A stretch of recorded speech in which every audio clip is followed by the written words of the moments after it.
Hello, my people. What is up? Today we have a new poll blog, which is pretty exciting, pretty cool. Something that I think has been anticipated maybe for a long time for old school RuneScape, and that is a poll for combat achievement. Basically, like an achievement diary, but for combat type of things. And while I do this today, I'm going to be catching some anglerfish over here AFK, so we will enjoy the wonderful little tunes of Down by the Docks in the background, little background music. Okay, so I already read this, and I will be able to read this and summarize it a little bit for you guys here. Maybe let me zoom in a little bit so that this is easier to see. Okay, and let's go through November 23rd, 2020, Combat Achievements Poll Blog. Okay, so earlier this year, they'd announced that they'd begun thinking about ways that high-level players can challenge themselves when it comes to combat type of things. Known then as PVM Achievement Diaries, they are now excited to announce them as Combat Achievements. It is a system that will complement their gameplay while offering new challenges for those skilled enough to complete them. So, as we see here, they have a little overview that they've made up of how it's going to look in, a new, I guess, achievement screen for these diaries. Now, as you can see, if you're familiar with the leagues, this actually is kind of similar to the leagues, like the helmets and stuff like that they've gotten, which actually I just noticed this bothers me that the Master and Grandmaster are both dragon helmets. That is not cool. I don't like that. Change that.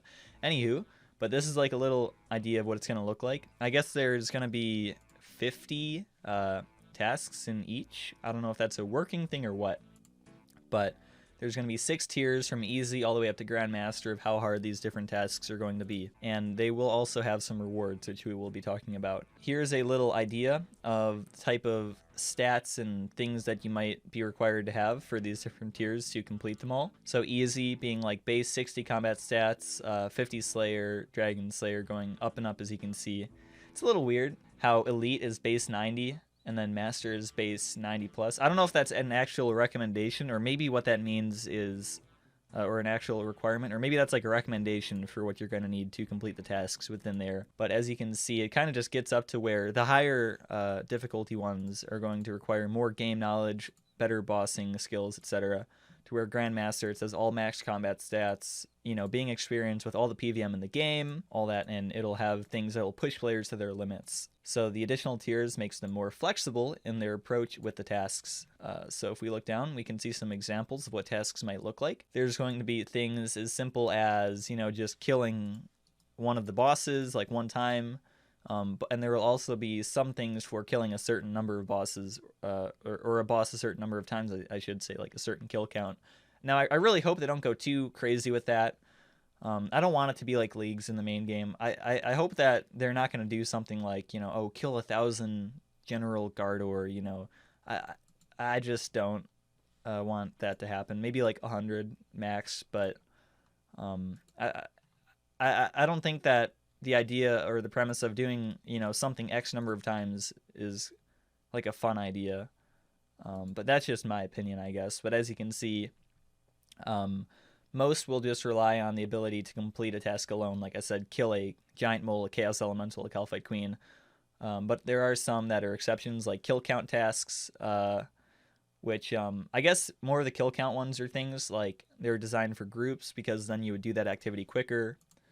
So they might have speed tasks, like if it's a raid or a boss, kill a boss in a certain amount of time, finish a raid in a certain amount of time, do a raid of various sizes, probably all the way down to like, soloing a raid, which for Theater of Blood would be very hard. Excuse me. The Nightmare of Ashihama, is another example of one. And here's a look at more in depth of what something could look like for a specific boss. It's pretty cool. It shows you an overview of the boss, its max hits actually, how the boss works, the requirements to get to the boss, drops of the boss, where the boss is located, that kind of stuff. And that's pretty cool. But as you can see, kill count, complete 250 Chambers of Xeric. So as you can see, there are going to be some like kill count required things, probably. Kill things in a certain amount of times, etc., etc., as you can see here. Just general ideas that they're going to make up for this type of stuff. Rewards. Now, there will be some rewards for completing the diaries. One idea is simply XP lamps could be part of it. which you guys are probably familiar with already from Achievement Diaries. So going all the way from a 5k XP lamp for the easy tier to 50k in the Grandmaster tier. I think that's kind of a meme, because it's like, unless they do this by area, which I don't think they did, it's like, oh boy. I mean, if you complete the entire Grandmaster tier, I don't think you're going to give, 1 ounce of shit about a 50k XP lamp, like a single one, but who cares? So that's one thing that they're going to pull is like XP lamps. Here's the second cool thing is increased clue scroll drop rates. So basically it would just be a 5% increase in drop rate up to elite clues for the varying tiers, all the way up to elite, which really isn't that much. So that's nothing to write home about. I mean, I guess it's nice, don't get me wrong. It's better than nothing, but it's not anything too huge. Like a boss upgrade, this is pretty cool, where the like a boss thing where you can get a boss task, and right now you can only get 35 of the boss's max for a Slayer task. Completing the Grandmaster tier would bump that up to a 50 bosses on the task, so all the way up to 15 more than the default. New Slayer helmet designs. For Elite, Master, and Grandmaster, it'd be a Jad-themed Slayer helm, I guess, a Verzik-themed Slayer helm, and a Zuck-themed Slayer helm. I guess I'm pretty indifferent on these. I don't care too much. It'd be cool to see what they look like. But, yeah, I'm pretty indifferent on that. Accuracy-based offhand. Now, this was weird. I had to read this twice to really see what this was about. So think of it kind of like a defender. Basically, it would only be an accuracy-themed defender, I believe, where it wouldn't give you any strength bonus, but it would just give you a very big boost in accuracy. And it would go all the way from easy to Grandmaster, all the way from plus 15 to plus 40 to all the melee abilities. Now, I personally think this is a little bit needs to be tweaked. So as you can see here, we have the Avernick Defender. This is currently the best, melee offhand in the game for accuracy. And it gives basically plus 30, very best. And this new accuracy themed one would be giving plus 40. So it'd be giving like 10 more accuracy to everything. And it would basically offer no defense or offensive bonuses outside of melee accuracy. So what I believe that means is it's not going to have any defense bonuses whatsoever and no strength bonus. So only like plus 40 in, the 3 melee abilities. So something you could think of, what's that good for? Let's say you have a Dragon Warhammer, you really need to hit a Dragon Warhammer spec, you're doing Corp, you're doing whatever, Tecton, I don't know. It would just give you a better chance of accuracy to hit. I'm not really too thrilled about this item, but I guess it's what they have an idea for. So yeah, let me know your thoughts on that. New teleports, this is pretty interesting. So the most interesting one here, I think, is Godward's Dungeon. They're offering teleports to the Godward's Dungeon. Easy tier diary, you would get 3 daily teleports with, I'm guessing it would be a cape. I don't think they specified how you would use these teleports, if it would just be in the interface, or you'd probably want an item like the, I don't know, achievement cape or something for combat.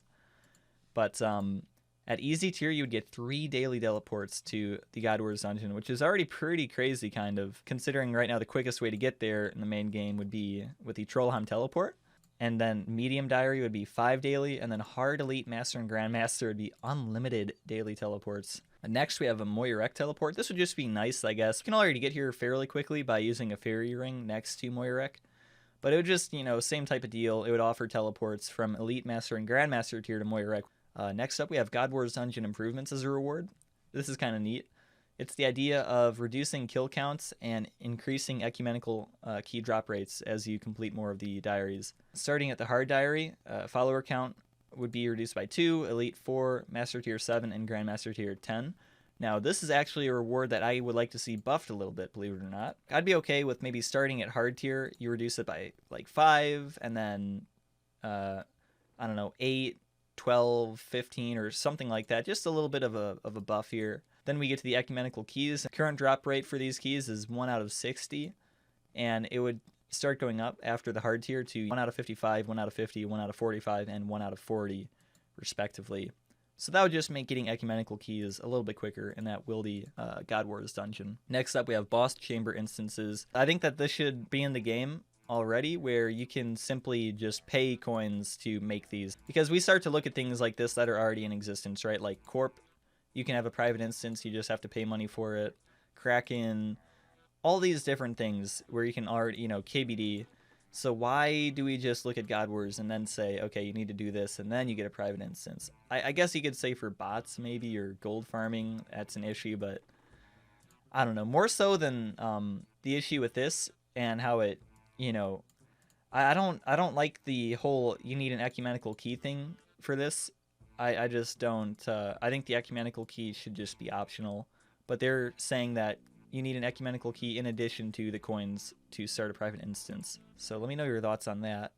Number 11, or I'm sorry, number 12, I guess, would be about just some reskins for the Dragon Hunter Crossbow, where at the hard tier complete, you'd be able to use a KBD head to make a black Dragon Hunter Crossbow, and at the elite tier, you could use a Vorkath head to make this Vorkath themed Dragon Hunter Crossbow. Let me know what you think about these. Kind of indifferent. What I do think is stupid, how they do these pulls, right, is they pull like the KBD one and the Vorkath one separately. It's like, come on, guys, include that into one pull. Just say, would you like the, you know, the recolors? Because this is gonna be, that would be so dumb if one of these passed and one of these failed, or, you know, some combination of that. It's like, oh, okay, so now what? We have a KBD recolor, but not a Vorkath. Like, just the whole polling system can be messed up at times. It just doesn't make sense. Okay, this is pretty cool. This next part, kind of getting toward the end here, after the rewards, this is pretty neat. A new challenge approaches. I wouldn't necessarily call this new, but it would be fun. So I'll read some of this here. It wouldn't be a true combat-focused update if we weren't offering you a new challenge to go along with it. We would like to talk about one particular challenge. Following a series of failed experiments by the Tsar, a number of eggs from Tiztok Jad were hatched inside the Inferno. From these eggs came the Jaltok Jads. These creatures are stronger and far more aggressive than Tiztok Jad, and the Tsar are struggling to deal with them.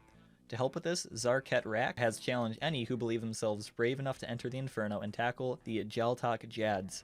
Within the inner city of Moyurek, players will find Tsar Ket Rak. After a short introduction, he will allow players to take on his challenges. There are 6 in total, with each seeing the player fight a number of Jaltok Jads. Adventurers must complete the previous challenge to unlock the next. The first 2 challenges are open to anyone who can access the Moyurek inner city, which you just need a fire cape for, showing the guard. And the final 4 challenges require completion of the Inferno. Much like the Inferno, Tsar Ket Rak's 6 challenges are considered safe, which means if you're a hardcore Ironman, you will not lose hardcore status if you die there. And if you manage to complete, I guess, the final task of 6 Jads at one time, you can get a new transmog for the Jad pet, which is the Jal Rek Jad, as you can see here. And you also get some Tokel for each Jad that you'll kill here. So that's pretty cool. Gives technically a new boss pet here, which is pretty cool. I will say, I like the idea of this. If you're not familiar, you actually have been able to fight triple Jads and 6 Jads at a time before in a, I think it was a tourney world or whatever, an experimental world. They did have a time where they had 6 Jads before you could go into the world. You know, you'd be at, I think, the Duel Arena, or Clan Wars, I'm sorry, and you could just take whatever items you want, go in, and go into the portal, and you'd be able to fight 6 Jads at one time. Now, I believe these Jads do not spawn healers, and it's just, you know, 6 Jads. So I like this idea of bringing back being able to kill the 6 Jads at one time. Like, it's 6 challenges, so I imagine that just goes from, you know, kill 1 of these, 2, 3, 4, 5, 6. And the first 2 you could do with a fire cape. So that would actually be good, you know, help and practice for people wanting to do the Inferno, is just practicing to kill 2 Jads at one time. But for the final 4, you'll need to have already completed the Inferno, which is good. That means that you cannot practice triple Jads before you get to them in the Inferno. So this is something I really want to try. I actually really want to try the whole 6 Jads at once. I think that'd be a fun challenge to do. So, and that with that basically is the last part of this poll. And you can see here, signed by all the JMods. So, yeah, pretty large, I would say. Pretty big potential update planned here. As you can see, there's going to be a poll out. If it's not already out for all these, I think the poll might already be out. So go vote on the poll, and let me know what your guys' thoughts and ideas on this update. And I would love to hear what opinions you guys have on the various things that we talked about in the video. So anyways, thank you guys for watching, and it should be interesting to see what is going, you know, what of this poll blog is going to make it in the main game. You guys have a wonderful day, and until next time, see you later. Bye-bye.